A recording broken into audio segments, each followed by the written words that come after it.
Bonjour à toutes, bonjour à tous et bienvenue sur ce nouveau guide AH Stratégie, ce qui va s'intéresser à l'expatriation et comment choisir et structurer une expatriation sur mesure, parfaite pour toi et ton business pour t'enrichir le plus rapidement possible, mais également le plus possible, et ce, dans les meilleures conditions possibles. Ici, on va parler d'économie d'impôt au service de l'enrichissement, d'économie d'impôt comme un levier pour accélérer et multiplier ton enrichissement, et pas simplement une économie d'impôt pour épargner un peu plus à la manière d'un frugaliste en espérant t'enrichir avec les intérêts composés. Et je le rappelle, selon moi, les intérêts composés sont l'arnaque des riches pour faire rêver les pauvres. Cela permettra d'aller un peu plus loin sur notre dernière vidéo que nous avons faite sur Olivier Roland, que nous avons commenté, où le levier fiscal n'est utilisé que pour augmenter à la marge son enrichissement et où on va donc aller chercher le 0% absolu, car c'est le seul levier à la disposition des ignorants. D'ailleurs, en parlant d'ignorants, Charlie Munger disait « Si vous pensez que l'éducation coûte cher, essayez donc l'ignorance ». Avant de commencer les rappels habituels pour aller plus loin, pense à t'abonner à la chaîne. Tu trouveras beaucoup de contenu en lien avec l'expatriation, les possibilités qui te sont offertes, ainsi que les stratégies que tu peux déployer. D'ailleurs, tu trouveras le comparatif des meilleurs pays d'expatriation pour entrepreneurs, solopreneurs et indépendants en 2025, avec des éléments factuels et économiques pour les entrepreneurs, et en s'intéressant également à ce que j'appelle le NTIP, le taux d'impôt effectif, et pas le taux d'impôt nominal. Tu pourras avoir des surprises et tu serais étonné de ces dernières. Donc n'hésite pas à regarder la vidéo en entière, je te mettrai le lien dans la description ainsi qu'en haut à droite. Tu peux rejoindre notre canal Telegram également, où on partage du contenu exclusif, où on se sert des retours pour adapter le contenu sur la chaîne. D'ailleurs, à la fin de cette vidéo, on va revenir sur les commentaires postés sur le Telegram et apporter une réponse à la communauté qui a participé au Telegram. Donc reste bien jusqu'au bout et je remercie encore ceux qui ont participé aux questions. Et on se retrouve à la fin de cette vidéo pour répondre et échanger dessus. Tu peux également rejoindre notre communauté offerte Expat Strategic Pro, où nous sommes près de 300 personnes, expatriées, futures expatriées, où tu auras accès en plus à du contenu exclusif pour aller plus loin sur certaines notions et monter en compétences. C'est offert à 100%. Et tu pourras échanger avec une communauté, avoir des retours de personnes expatriées, accès à des lives exclusifs et également te faire une meilleure idée de l'expatriation. Le lien se trouve dans la description, dans le commentaire mis en avant, ainsi qu'en haut à droite sur la vidéo. Rentrons maintenant dans le vif du sujet et qu'est-ce que nous allons voir. En guise d'introduction, j'ai envie de parler du modèle Internet de l'expatriation. On va parler du modèle Internet et pourquoi ça fragilise grandement l'expatriation à l'heure d'Internet. Une publicité pour vendre au maximum de personnes, une solution sur mesure.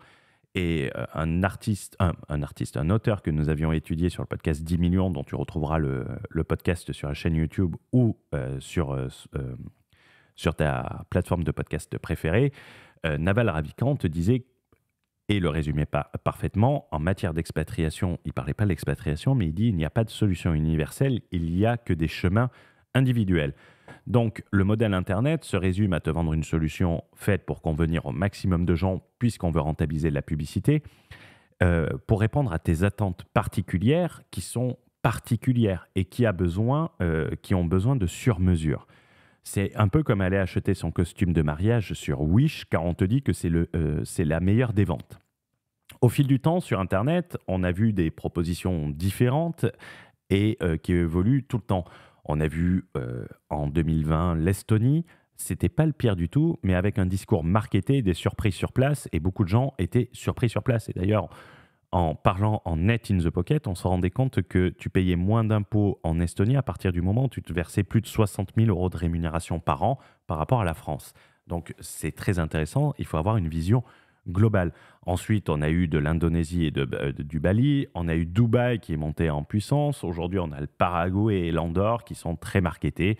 En gros, c'est du Wish vendu comme du personnalisé, là où tu as besoin d'une réponse particulière. Or, je vais expliquer ensuite, en prenant des exemples concrets de pays, quelquefois le bon choix pour l'un et le pire des choix pour l'autre. On verra ensuite comment déterminer la bonne expatriation et les étapes à suivre. On va voir avec des cas concrets et un exemple de mentoré qui m'a donné l'autorisation de partager son expérience, ce que tu dois mettre en place et une sorte de plan de route que tu peux déployer toi-même pour déterminer le meilleur pays et choisir la meilleure solution à ton cas particulier et éviter les pièges dont on reviendra. Quitte à faire une expatriation en plusieurs étapes, on le verra notamment pour l'exemple du mentoré, une étape constitution du capital, donc constitution de ta richesse le plus rapidement possible avec le maximum d'outils et se servant de la fiscalité comme un levier. Et ensuite, l'étape jouissance du capital et optimisation des rendements de ce dernier au travers d'une deuxième expatriation ou encore une expatriation nomade digitale qui va te permettre d'être libre, de te déplacer et en même temps d'optimiser et de te servir cette optimisation pour réinvestir. On va le voir vraiment avec le cas du mentoré. C'est vraiment quelque chose de très intéressant et ça a été un vrai régal de travailler avec lui. S'il m'écoute, je l'en remercie puisque c'était des choses relativement complexes. Et c'est important d'en avoir conscience car quelquefois, il ne va pas falloir hésiter à diviser son expatriation et c'est la chance que nous avons en ayant une vision d'ensemble et surtout avec un business Internet et de le faire en plusieurs étapes. Et comme je l'ai dit, on parlera de l'exemple du dernier mentoré. Nous avons mis en place une solution sur mesure à un entrepreneur qui voulait mixer fiscalité, mobilité et réinvestissement tout en conservant une possibilité de changer de juridiction d'expatriation ensuite et combiner avec de la présence sur Dubaï, mais sans vouloir s'installer forcément à Dubaï.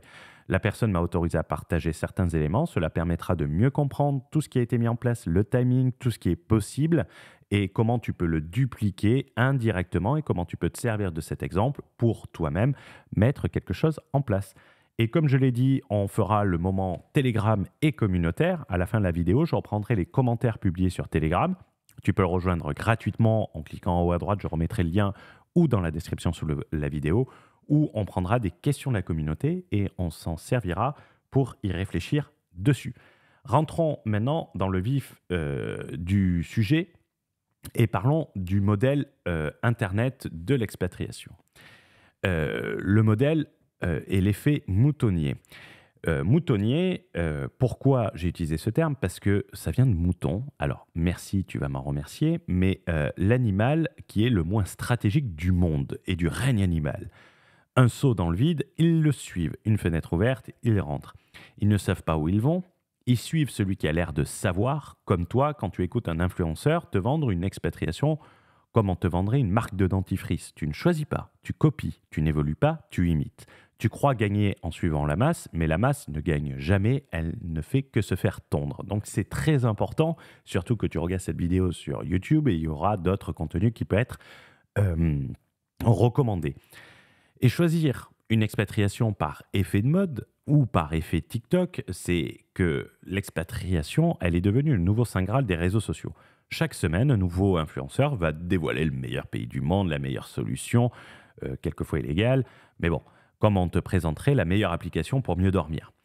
Mais ce que personne ne te dit, c'est que tu es en train de tomber dans un piège beaucoup plus vicieux. Le comportement moutonnier, le mouton étant l'animal le moins stratégique, d'où l'introduction. Tu suis un tracé qui n'a pas été pensé pour toi, tu suis des gens qui ne savent pas ce qu'ils font, mais qui savent exactement combien ils vont gagner en te faisant faire la même chose. Ils ne te parlent ni de ton montage, ni de ta mobilité, ni de ta capacité de réinvestissement. Ils vont utiliser des buzzwords qui vont résonner. Ils te vendent une solution parce qu'ils sont payés pour la vendre, pas parce qu'elle est adaptée. Et lorsque tu as un business, lorsque tu es entrepreneur, tu veux du sur-mesure.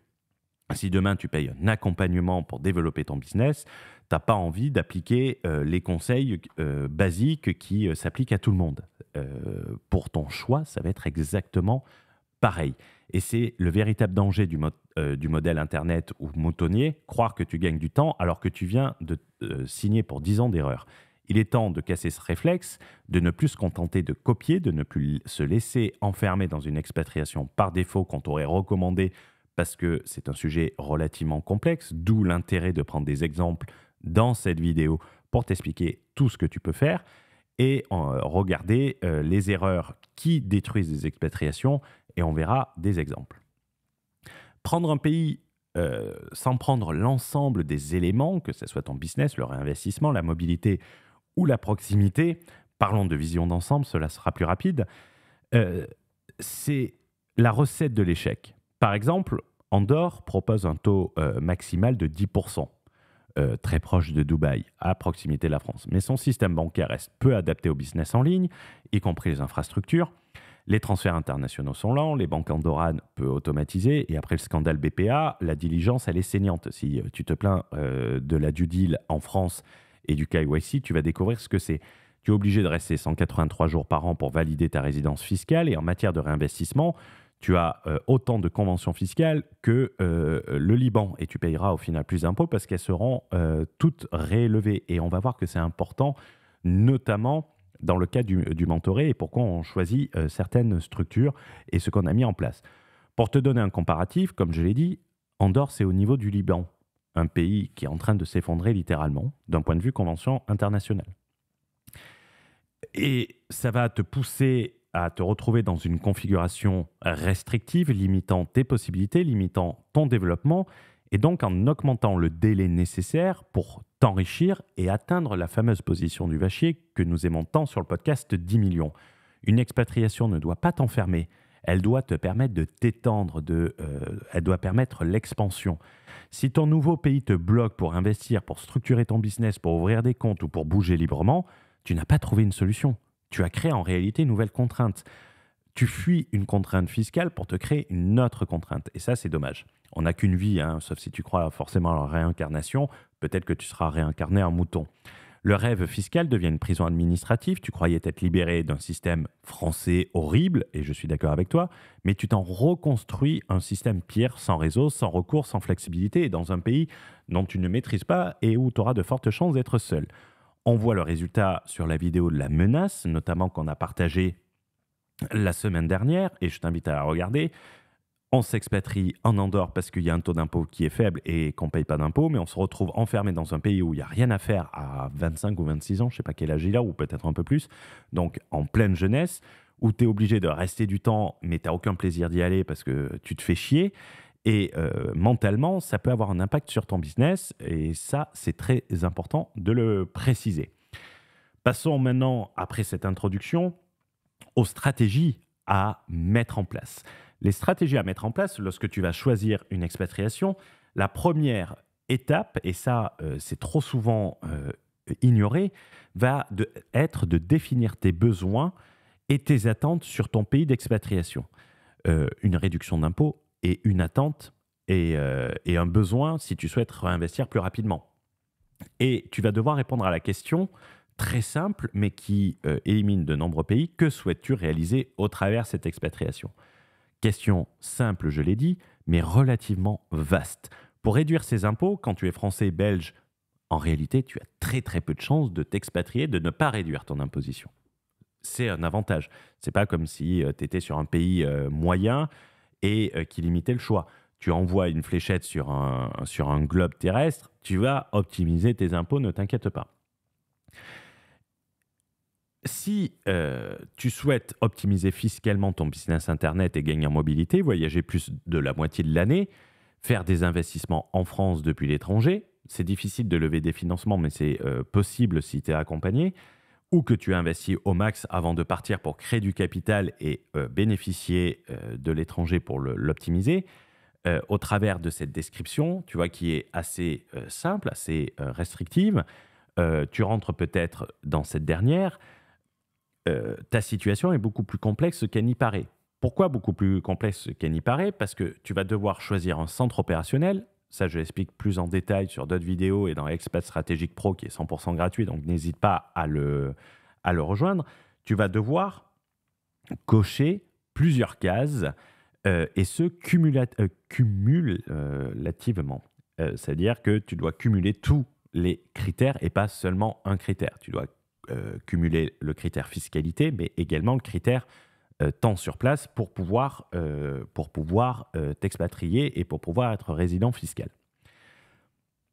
Je vais prendre des exemples avec 4 pays très différents, mais qui peuvent être des options d'expatriation valables, notamment à l'heure de TikTok. Pour cela, je vais passer sur l'iPad. Ça va permettre de s'en rendre compte. Donc, j'ai pris, par exemple, des pays Andorre, Paraguay, Dubaï, Pologne. On va prendre des critères sincères. Donc, rouge, c'est non, tu peux le comprendre. Et vert, c'est oui. Donc, Si on prend par exemple Andorre. Andorre, si tu veux passer moins de 183 jours, ben, tu l'élimines. Le business Internet optimal, ben, tu n'as pas de processeur de paiement, tu es obligé de passer par des structures et tout ça, et ça va être vraiment emmerdant. Investissement en France, ben, vu que tu vas passer plus de 183 jours, ça va être possible, mais plus ou moins.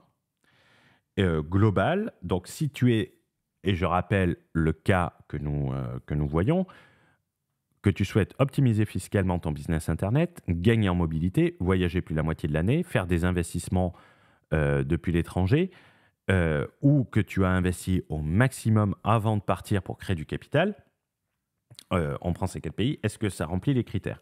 Global, on va être sincère, ça va être non. Andorre, tu vas pouvoir y aller ensuite. Mais dans une phase de lancement de business et de capitalisation, je suis désolé, mais ça ne me paraît pas la meilleure solution. Si tu prends le Paraguay, tu n'es pas obligé de passer 183 jours, mais ça va être plus ou moins parce que tu as très peu de fragilité. Niveau business optimal, soyons honnêtes, ça va être un niet. Investissement en France, ça va être un niet. Donc, global, ça va être non. Si tu prends Dubaï, moins de 183 jours, ça va être un plus ou moins, parce que le 90 jours est très difficile à obtenir, mais c'est possible. Mais il y a des coûts associés, mais c'est possible. Business Internet optimal, ça va être un plus ou moins. Pourquoi ça va être un plus ou moins? Parce que tu vas avoir énormément de frais de processeur de paiement, tu vas avoir énormément de difficultés d'ouvrir des comptes Stripe, tu vas avoir des blocages de comptes, ils sont excessivement rigoureux. Regardez sur Internet, vous verrez, il y a des gens qui se font bloquer les comptes avec 150 000 balles dessus. Et regardez généralement les gens qui sont à Dubaï. Si vous regardez les conditions générales de vente, bizarrement, ils utilisent rarement une société à Dubaï à cause de ça. Donc, ils sont obligés de passer par une autre société avec de la complexité et tout ça, avec un montage plus ou moins bancal. Ça veut dire quoi? Ça veut dire que c'est pas optimal. J'en avais parlé dans une vidéo. Il y a des gens qui gardent leur truc française, qui créent une société à Hong Kong, qui relie un compte dans une certaine fintech, qui font le payout de la société française vers le compte bancaire de la hongkongaise et ils refacturent sur la société à Dubaï.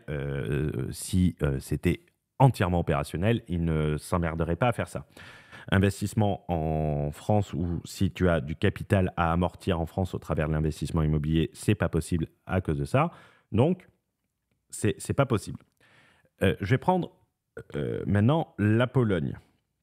La Pologne va et pourquoi la Pologne? J'ai pris un pays au hasard. Ça va te permettre de passer moins de 183 jours. Tu as tous les processeurs de paiement européens, surtout si ta clientèle est européenne, et quand bien même tu as une clientèle étrangère, tu vas pouvoir utiliser le reste. L'investissement qui soit fait ou que tu souhaites investir, ça va être beaucoup mieux.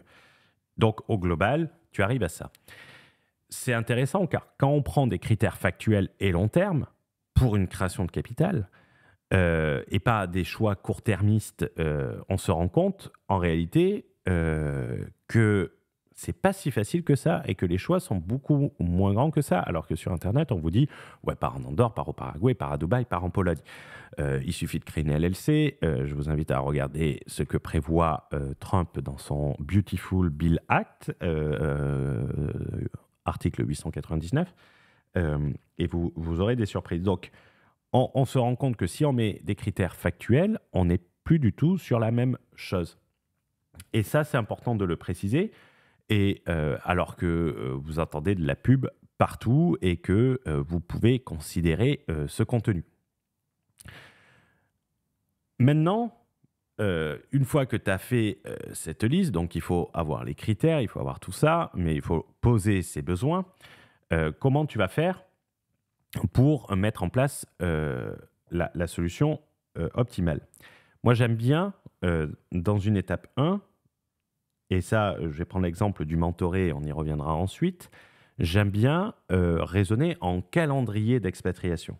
En calendrier d'expatriation, je ne sais pas si on le voit bien, par exemple, le mentoré, il veut aller à Dubaï parce qu'il a du réseau à faire là-bas. Et il m'a dit, moi, c'est très simple. Dubaï, c'est novembre, décembre et janvier.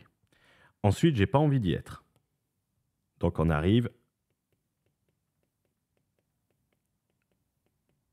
comme ça. Bali, il dit, j'ai envie d'y passer février et mars. Donc, on va faire comme ça. Et on va le mettre. Pourquoi il veut passer là-bas? Parce qu'il a un partenaire qui est là-bas. La France, une partie ici, ça veut dire Noël et premier de l'an.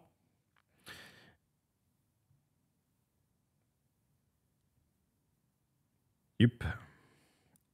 Et ensuite, il doit passer en mai et juin. C'est pour des événements, c'est pour des événements présentiels et revenir en septembre.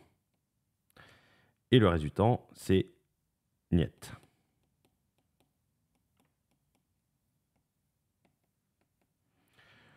Si par exemple, on prend l'exemple de la Pologne, ben, il peut décider d'y passer juillet, août, une partie en septembre, passer un peu en octobre, et le résultat, il peut dire niet. Ce qui lui reste le temps de voyager dans les autres pays du monde, et de planifier son calendrier. Mais par exemple, si le calendrier te dit que tu dois être dans ton pays d'expatriation entre juin et septembre, et que tu n'as surtout pas envie d'être à Dubaï, parce que c'est pas agréable, Dubaï, tu l'ignores. Donc, en faisant ce calendrier de mobilité, tu vas pouvoir centrer parce que tu as des pays qui vont être insupportables. Par exemple, Dubaï est insupportable sur cette période de l'année. Si on rajoutait, par exemple, l'Estonie, d'accord, pays que je ne suis pas grand fan, l'Estonie, de janvier à mai, c'est insupportable. Et d'octobre à décembre, c'est insupportable. Par contre, de juin à septembre, c'est agréable. Donc, ça se couple bien avec Dubaï. Et il va y avoir plus de possibilités à mettre en place. Et l'écart de taxe, 10 points, n'est pas par rapport à ce que tu vas pouvoir faire, et ça vaut même le coup. Donc, c'est pas du marketing pour te vendre l'Estonie, mais ça va être un exemple concret. Et ce calendrier d'expatriation, c'est un concept que j'aime bien, qui permet de bien choisir un pays. Et comme je l'ai évoqué sur d'autres contenus de la chaîne, ça va permettre de bien comprendre et d'avoir une vision globale, de découper ton année en 12 mois et de mettre sur ce calendrier les zones dans le monde où tu souhaites être, où tu souhaites passer du temps, et les attentes de ton business. Si tu as des gros événements présentiels sur ton business ou que tu as besoin d'être chez les clients, il n'y a pas que du full remote, mais il va falloir que tu fasses coïncider tout ça. Et ça, c'est important de le comprendre pour bien choisir, parce que ça va te permettre, en fait, d'avoir une vision et de te dire, OK, je veux pas, ces pays, c'est horrible, il fait un temps de merde. Oui, il fait un temps de merde l'hiver, mais il fait un temps de merde l'été à Dubaï. Et les gens disent, ouais, mais à Dubaï, tu restes à l'intérieur. Ouais, ben s'il fait un temps de merde à l'extérieur, tu restes à l'intérieur aussi. Si je disais ça, ça serait pas très un argument qu'on retiendrait. Pourtant, pour Dubaï, on le retient. Et que pour profiter des avantages de Dubaï, tu n'es pas forcément obligé d'être à Dubaï. L'étape 2, une fois que tu as trouvé le pays, ça va être de définir le meilleur setup. Et c'est là que la stratégie, elle va faire la différence, notamment sur la structure de ton business. C'est la différence entre ce qu'on appelle sur la chaîne un gitempreneur et un entrepreneur. Entre celui qui construit des bases solides de son enrichissement, l'entrepreneur, pour aller chercher du capital rapidement et sereinement et rapidement, et le gitempreneur qui installe sa caravane sur un terrain vague, qui se fera éjecter par la police municipale locale très rapidement, ou soit par la première inondation, le forçant à se relocaliser sur un autre terrain vague ou sur un autre terrain de foot, comme le font les gitans. Mais par contre, il faut reconnaître, il a la Mercedes pour tracter la caravane et la Rolex pour regarder à quelle heure la municipale arrive. Et ça, c'est très important, mais bon, on va faire une trêve de plaisanterie dessus. Une fois que tu as choisi ton pays, tu vas vouloir vérifier plusieurs choses. La structure de ton business à mettre en place, comment tu vas conduire ton business dans le pays, ce qui va être souvent motivé par la deuxième partie de ton expatriation, notamment si tu veux la faire en 2 étapes. Est-ce qu'on va mettre en place une holding? Est-ce qu'on va mettre en place certaines structures? Ça, on va le voir par la suite sur le cas du mentoré. On va se poser la question de la société locale ou non. Est-ce qu'on met en place une société virtuelle? On va regarder tout ce dont tu as besoin pour parfaitement le définir et si le pays que tu as choisi le permet. Si par exemple tu hésites entre 2 pays et qu'il y a un pays avec un régime holding qui est beaucoup plus intéressant que l'autre, ben, tu vas peut-être le mettre ici. Par exemple, quelqu'un qui souhaite s'expatrier et revenir en France pour investir massivement va procéder à un changement de résidence fiscale de sa société française. Il va conserver sa société française et les bilans français, mais il va avoir la fiscalité étrangère de son pays puisqu'on va domicilier fiscalement sa société française. Il aura les bilans, il aura tout ça. Chose qu'on ne va pas forcément faire pour quelqu'un d'autre. C'est également le cas de certaines personnes qui veulent conserver une société française parce qu'ils ont des clients particuliers, des grands comptes, et ils n'aiment pas trop les sociétés étrangères et encore moins les autres sociétés.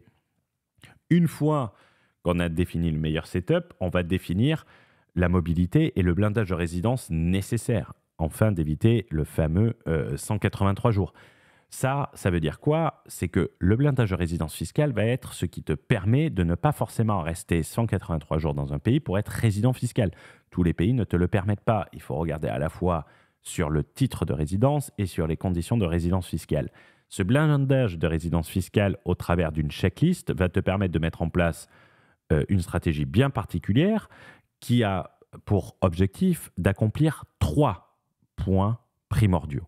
Premier point, c'est conserver ta résidence fiscale dans le pays dans lequel tu t'es expatrié pour rester résident fiscal et donc payer l'impôt. Tu n'as pas envie d'être requalifié résident fiscal ailleurs. Tu vas vouloir également empêcher la France de te requalifier résident fiscal parce qu'elle a un intérêt, parce qu'elle aime bien récupérer tes impôts.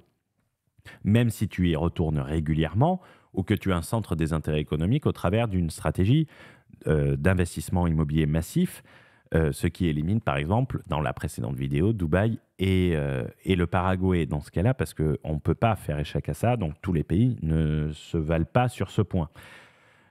Et tu vas vouloir également un blindage de résidence qui va te permettre de pouvoir voyager, sauter d'un pays à l'autre, temporairement, dans les meilleures conditions possibles, sans avoir besoin de t'y installer pour profiter de tes avantages. C'est-à-dire qu'au final, quand tu cumules tout, tu peux avoir la fiscalité d'un pays sans avoir les inconvénients de ce pays, sans avoir à rester dans ce pays. Et ça, c'est très important. Une fois que tu as défini ça, pour le meilleur setup, tu vas définir, si tu souhaites réinvestir, ta structure de réinvestissement. Une fois le pays choisi, la structure, ton business, le blindage de résidence mis en place et compatible avec ce pays, on va se concentrer sur ta structure de réinvestissement, celle qui va te permettre de réinvestir les profits de ton business, tes profits personnels et structurer tes business et tes investissements. Par exemple, on peut se laisser tenter par une transformation d'une forme de société.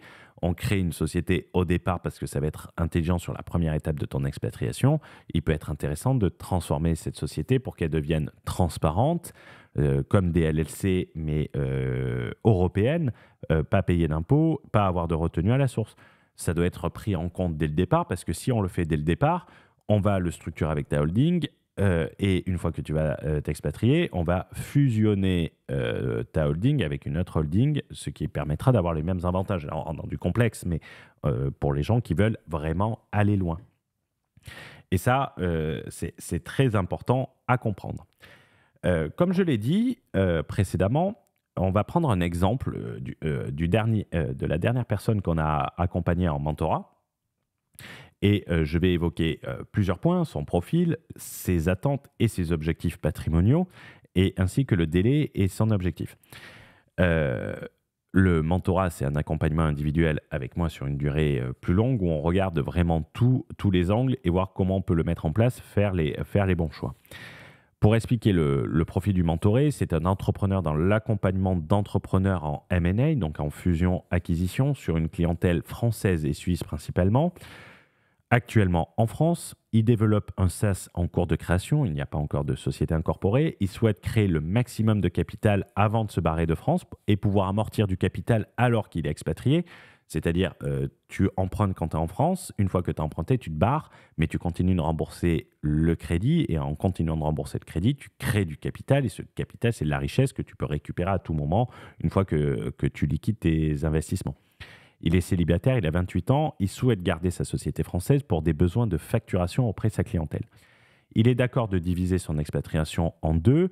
Il souhaite que sa première expatriation lui permette d'optimiser sa fiscalité tout en gagnant en mobilité, lui permettant de voyager un maximum, puisqu'il peut travailler à distance, mais il y a des moments où il doit être en France sur des événements particuliers.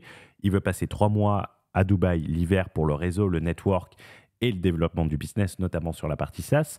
Il veut passer 3 mois à Bali. Il doit passer entre 2 et 3 mois en France pour sa partie business. Et le reste du temps, il est prêt à le passer dans son pays d'expatriation avec comme prérequis, excusez-moi, il veut quelque chose avec des bonnes connexions Internet, avec des connexions aéroportuaires faciles s'il doit aller voir un client ou se déplacer facilement en Europe, pouvoir aller, par exemple, un week-end rejoindre ses amis. Et il veut la sécurité et ne pas se faire chier, c'est-à-dire Andorre, même si Andorre était éliminé, il dit « moi, c'est hors de question que j'aille dans un pays pour me faire chier ». Il est en train d'acquérir de l'immobilier sous gestion, il a acquis de l'immobilier sous gestion à l'étranger, dont il aura la jouissance une partie de l'année. C'est notamment à Bali. Il a construit une maison à Bali. Elle est en location et les 3 mois où il va à Bali, en fait, il profite de sa propre maison. Et ça, c'est important. Et il est en train d'acquérir un autre bien immobilier sous gestion, toujours à Bali, sous une structure qui a une importance. Et il souhaite également constituer le plus rapidement possible un portefeuille boursier sous gestion. Alors, on va, à partir de là, on va s'intéresser à la solution qui a été pensée en divisant les deux parties et en le faisant sous forme de schéma pour que ça soit plus clair. Actuellement, cette personne, comme je l'ai dit, il possède 100% d'une SARL française et 100% d'une PT-PMA indonésienne qui porte un projet, qui porte une maison ici. Mais il a détient à 100% en nom propre. On a défini le délai d'expatriation. Et le délai d'expatriation, on va se donner 12 à 18 mois sur l'expatriation. Pendant ces 12 à 18 mois, là, on va le mettre je vais mettre en une autre couleur, je vais mettre en bleu clair. Qu'est-ce qu'on va faire? On va transformer ça en SA, en SASU française. En SASU française, on va déployer une stratégie immobilière. Le but est de lever un maximum de fonds. Et si les fonds sont atteints avant cette période, c'est soit il veut lever 3 millions d'euros, 3 millions d'euros, soit c'est l'atteinte des 3 millions d'euros, soit c'est maximum 12 ou 18 mois. Donc, il va une stratégie immobilière où on va faire des SCI. Excusez-moi. C'est chiant ce truc. SCI. Il y aura plusieurs SCI. Le but, un M par SCI. Un M par SCI. Une fois que ça s'est fait, il va s'expatrier. Dans son pays d'expatriation, on va domicilier fiscalement avec une société virtuelle. Donc, il aura sa SASU résidente fiscale du pays. Donc, il payera l'impôt dans son pays d'expatriation. Ça va être lié à une holding, dans son cas, qui est non européenne, mais avec un investissement, mais qui pourra recevoir des dividendes qu'à partir d'un certain moment, pour éviter certaines choses, qui va prendre la SASU française, qui va prendre également les PT-PMA, et qui va permettre notamment de faire de l'apport en compte courant d'associés pour deuxième investissement. Ça va être la structure. Le SaaS va être sur une société UK, mais résidente fiscale ici. Et ce n'est pas le Royaume-Uni. Pourquoi UK? Parce que ça vise le marché européen et que c'est là qu'il a identifié qu'il y avait le plus de repreneurs. Et son but, c'est de revendre son SaaS, mais qui sera détenu par la holding à 100% avec 0% d'imposition sur la revente. Et voilà ça. Et pour le pays, on a rempli les critères avec plusieurs pays. Et ça, c'était par rapport à ses attentes. Il a demandé à ce que je ne communique pas le pays, mais je peux dire que c'est un pays européen, en Europe de l'Est, mais il m'a demandé de ne pas communiquer le pays. Et par exemple, certains pays cochés, alors c'est comme si on faisait des croix, et il y en a un seul qui a tout coché. Et il s'est dit, OK, ben, je prends ce pays, même si ce n'était pas ce pays que j'avais prévu, parce qu'il me permet sur la stratégie. Et ensuite, j'irai, une fois que j'aurai fait tout ce que j'ai eu à faire et que j'aurai déployé, j'aurai plus besoin de tout ça, je m'expatrierai dans un nouveau pays. Un nouveau pays. Et il n'exclut pas s'expatrier à Bali, qu'il apprécie particulièrement, ou à Dubaï, mais il dit je ne peux pas déployer ces stratégies si je me mets à Dubaï, et de toute façon à Dubaï j'irai quand même comme je le veux. Et ça, c'est très important. Voilà un exemple synthétisé au maximum pour permettre ça. Maintenant, je vais passer au moment communautaire. Alors, le moment communautaire, comme je le rappelle, c'est les questions qui sont posées sur... je vais prendre l'iPad. C'est les questions qui sont posées sur le Telegram. Donc, n'hésite pas à rejoindre le Telegram. C'est entièrement gratuit. Et je vais prendre les questions et je vais essayer d'y répondre au fur et à mesure avec le maximum d'authenticité. Donc, laissez-moi afficher le Telegram. Je vais fermer ça. Donc, le Telegram... les commentaires du Telegram et on va y répondre en direct. Donc, je remercie tous ceux qui ont partagé. Et comme j'ai dit, j'aimerais faire une vidéo sur comment choisir son expatriation parfaitement et sur mesure. Si vous avez des questions, n'hésitez pas à les mettre ici. On a eu des questions ultra intéressantes. Alors, Al, comment mesurer le risque géopolitique? Comment évaluer l'équilibre avantage fiscal, levier bancaire? Qui est une excellente question.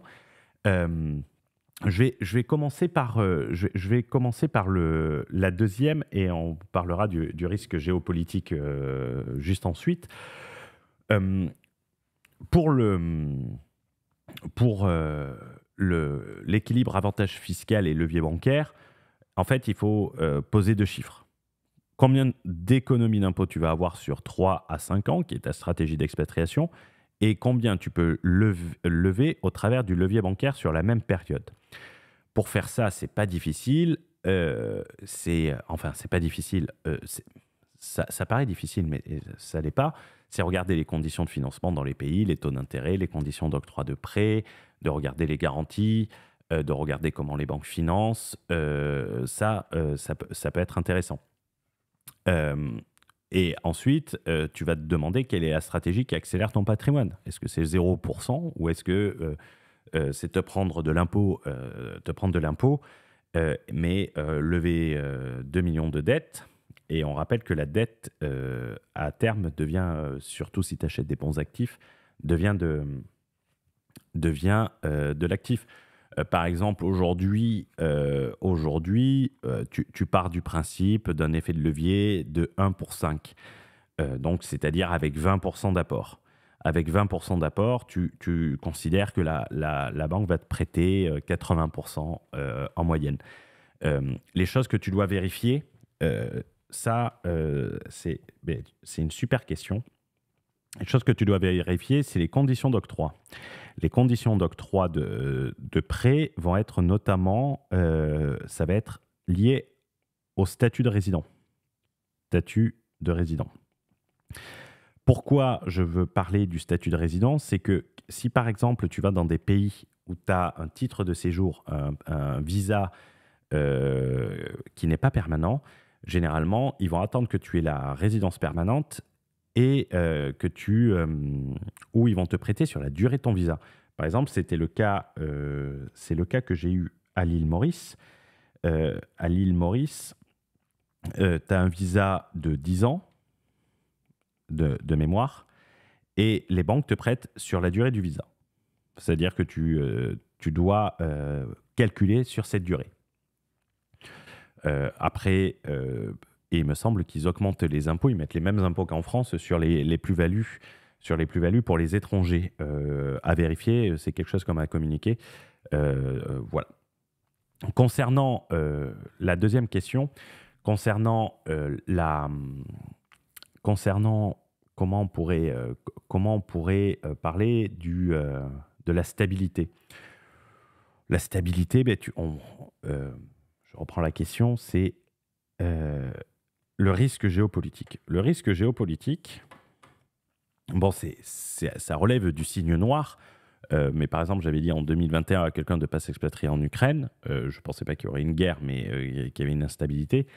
Il faut regarder plusieurs choses sur la stabilité. C'est une excellente question. Déjà, ça va être le risque de politique interne. Est-ce que tu as un gouvernement qui est stable ou pas?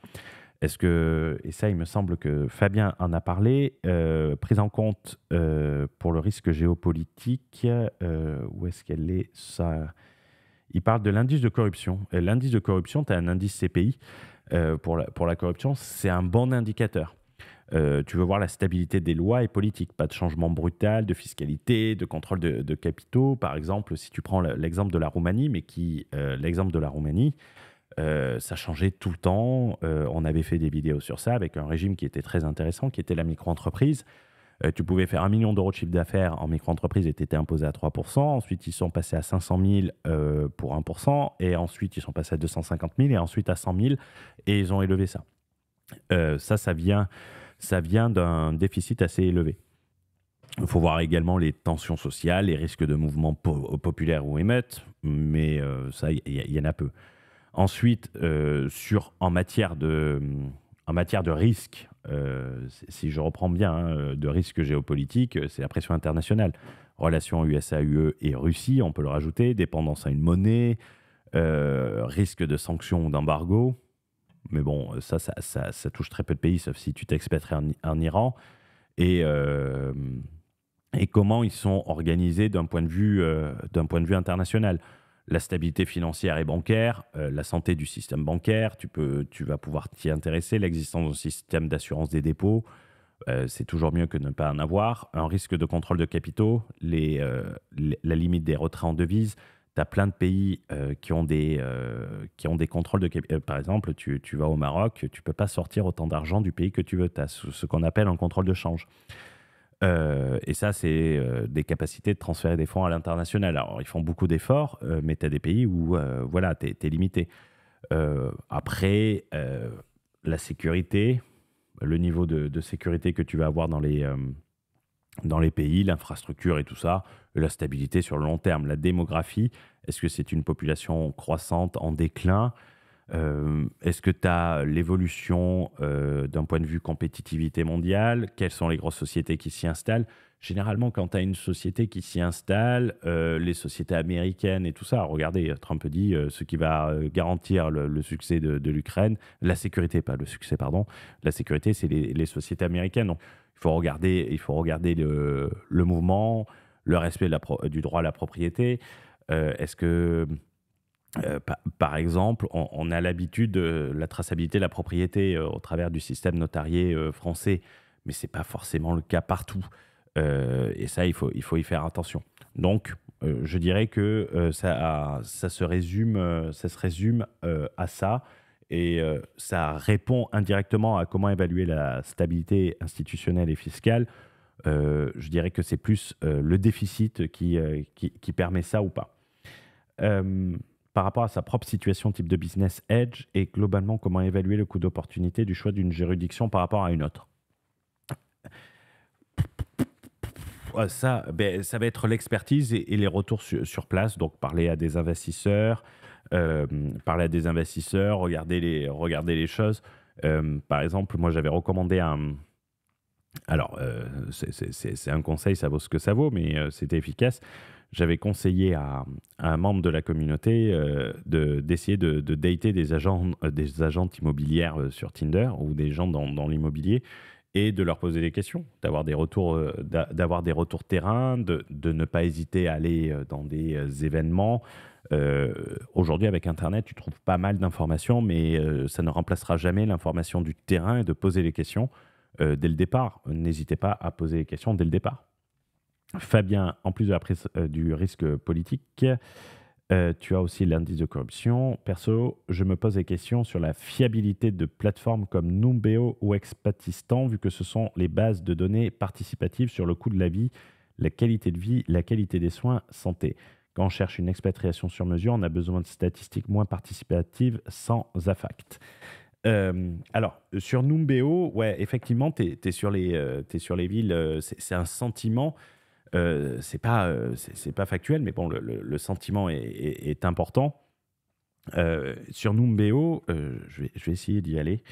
Euh, Donnez-moi 5 secondes, je vais mettre en pause la vidéo. Donc, je reprends le Numbeo comme l'a dit. Caracas, Venezuela, Johannesburg, Afrique du Sud, Durban, Afrique du Sud. Putain, il y en a pas mal en Afrique du Sud. Port d'Espagne, Rio de Janeiro, le Cap, Afrique du Sud. Alors, je peux parler du Cap en Afrique du Sud, Cape Town, euh, qui est visiblement plus dangereux que Détroit au Michigan. Alors, c'est marrant parce que c'est du ressenti. J'étais à Cape Town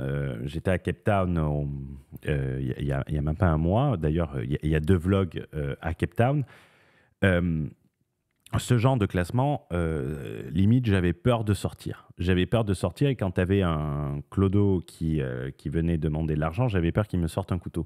Donc, ça participe énormément. Si tu me demandes le premier soir, pour moi, c'était la ville la plus dangereuse du monde.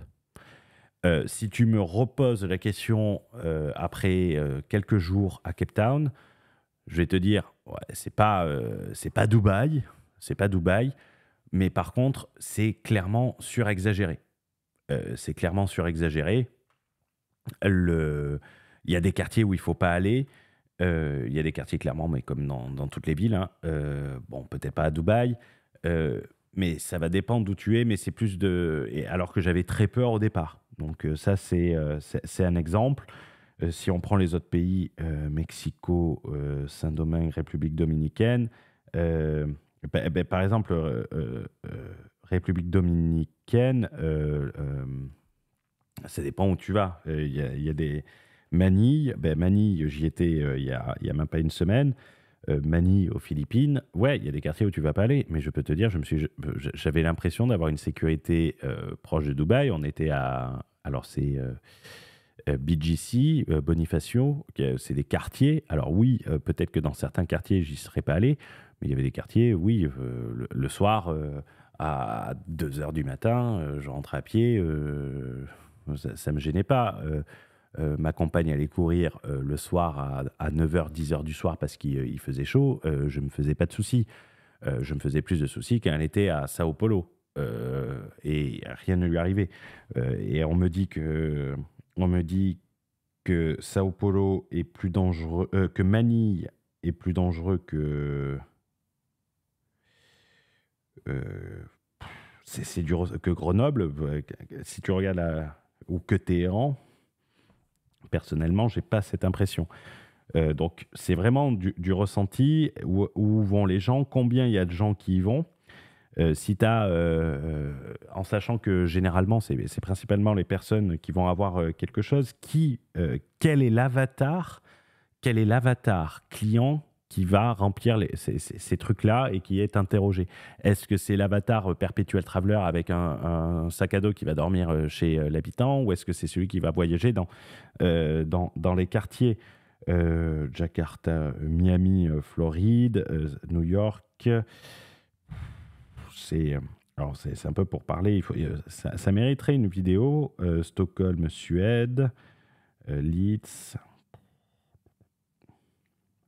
Tout dépend de l'avatar et je ne sais pas comment est fait. Boston, Massachusetts, j'étais étudiant là-bas.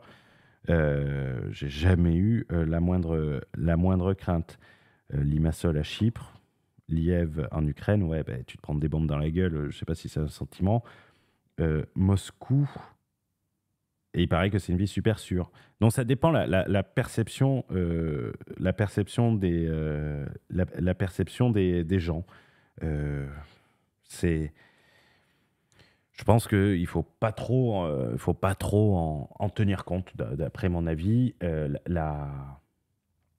Donc, je sais pas. Passons passons sur le prochain, Aurel D. Alors, Aurel D, en parlant de risque, il y a un point que je pense qu'il faut commencer à aborder, la potentielle future crise de la dette publique française. Il y a plein de Français qui sont convaincus que ce n'est pas possible, que la France est too big to fail. Alors, rien n'est too big to fail, je dirais.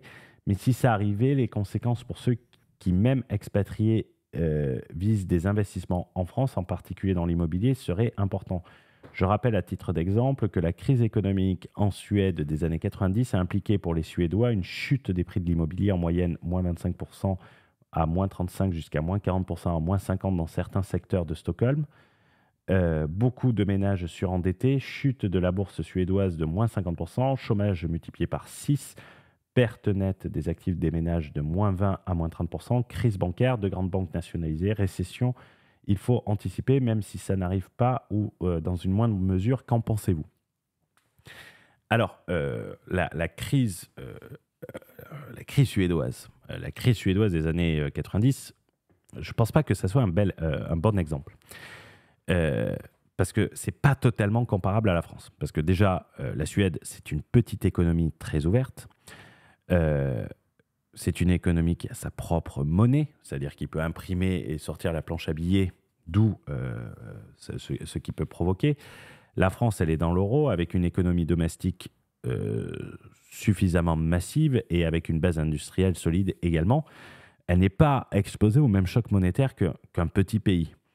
De plus, le système bancaire français, si je me souviens bien, en Suède, et corrigez-moi, ça venait d'une dérégulation qui prêtait à n'importe quel taux, un peu comme les subprimes en fait. Ils finançaient tout et n'importe quoi.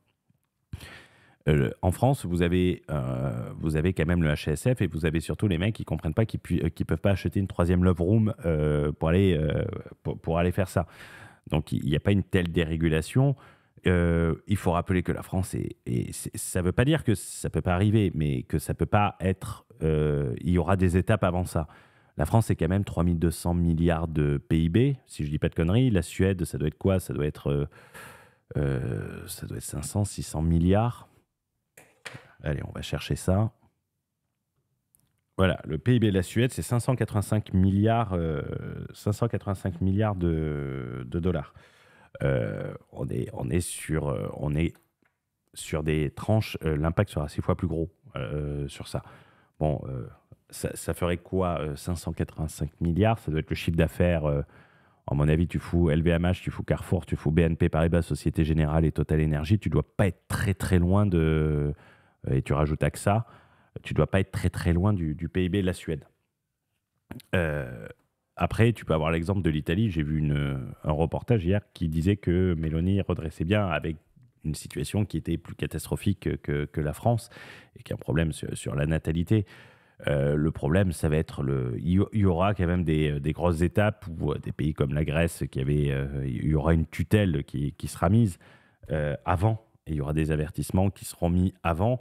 Et on peut se demander si ils n'attendent pas d'être mis sous tutelle. Je lisais un commentaire de Tougan juste avant.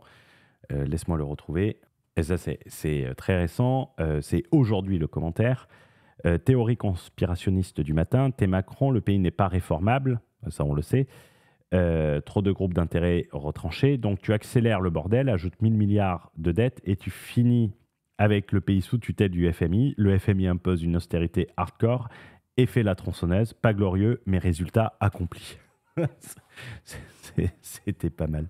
Donc, il y aura des étapes avant ça. Et pour finir avec la dernière question de Aurélien, quels sont selon toi les meilleurs pays où s'expatrier afin de profiter du levier bancaire pour une personne française, résidente fiscale française et ne souhaitant pas rester en France? Le top 3 par exemple. Alors, le top 3 par exemple, c'est une question ultra délicate en réalité. Ils vont plus ou moins tous se valoir, mais on revient sur les conditions d'octroi du crédit et sur les conditions d'octroi du statut de résident. L'avantage de l'Europe, c'est que vous pouvez vous déplacer partout en Europe, même s'il y a les gens qui vont dire surtout pas l'Europe, mais tu as Schengen et la liberté d'établissement, c'est-à-dire que tu t'installes dans n'importe quel pays. Bon, il y a des limites à ça, mais tu vas avoir des pays quand tu vas t'expatrier où tu vas être sur des visas temporaires renouvelables et où ça va être beaucoup plus difficile. Donc, je dirais que tu ailles en Suisse, que tu ailles en Espagne, que tu ailles au Portugal, que tu ailles en Pologne, et la Pologne a une monnaie différente, que tu ailles en Lituanie, que tu ailles en Allemagne, les conditions d'accès au financement seront les mêmes. Est-ce que tu pourras faire autant qu'en France? La réponse est clairement non. Si tu voulais, Aurélien, faciliter les choses, moi je dirais, tu es actuellement en France, profite à fond du levier bancaire français, décale légèrement ton expatriation et tu vas réaliser beaucoup plus en étant en France que en t'expatriant. Et une fois que c'est constitué, une fois que les fonds sont levés sur des SCI, tu peux t'expatrier, le regrouper sur une holding. Si demain, j'ai une SCI qui fait 100 000 euros de loyer, de cash flow, on va dire, je vais me taper 25% d'impôts, donc il va me rester 75 000 euros. 75 000 euros. Si j'ai une holding, les 75 000 euros vont revenir ici. Et 100 000 euros de loyer, c'est 1 million à 10% de rendement en immobilier. Je vais avoir 75 000 qui tombent ici à 0%, qui va me verser un dividende. Imagine que ce dividende, je me verse 75 000 euros. Et il y a des pays où c'est imposé à 0, il y a des pays où c'est imposé à 10%. Ben, je vais avoir 67 500, je pense, net.